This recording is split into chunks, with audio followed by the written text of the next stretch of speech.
For today's video mga day, so mag-a-attend tayo ng Latin Mass kasama si Angel at iba pa natin mga kaibigan kasi nga inaya kami ni Marie na mag-join sa Latin Mass for today's video. Nagmamadali na kami mga day na umabot sa meeting place namin kasi nga medyo na late si Angel nang bumaba ng bahay. So, ang ending, kung saan nagmamadali kami ay naligaw pa talaga kami. So actually ako naman talaga ang may kasalanan kung bakit kami naligaw. Ako yung may alam ng place.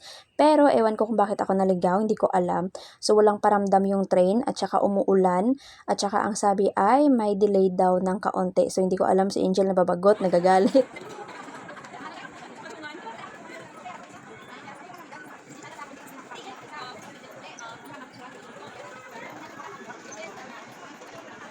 Nung in-invite ako ni Marie to join the Latin Mass, so in-invite ko na din si Angel. Si Angel wala namang sinabi na ayaw niya. So sumama din naman siya kasi gusto din naman niyang ma-experience yung Latin Mass. Na-excite ako paano mag-Latin Mass mga day. So lahat kami kung nakikita nyo naka proper dress kasi nga bawal ang mag-jeans at saka magsando sa loob ng chapel. Dumating na nga kami dito sa place kung saan yung chapel mga day.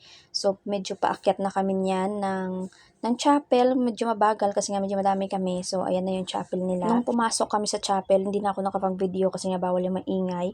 So, ito ay clip after ng Latin Mass mga day. So, ito lang yung chapel nila. Napaka-simple pero napaka-solemn. I-try nyo minsan mag-join ng Latin Mass. Catholic din naman ito siya mga day.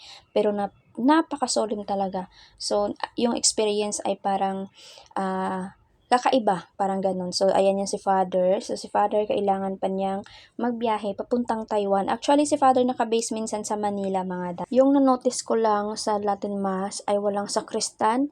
Kung ano man yung mga ginagawa ng sakristan, si Father na mismo ang gumagawa. Hindi ko lang alam kung ganun din ang ginagawa nila sa ibang place, pero sa na-experience ko dito sa Hong Kong, sa Latin Mass na to, ay walang sakristan talaga, mga day.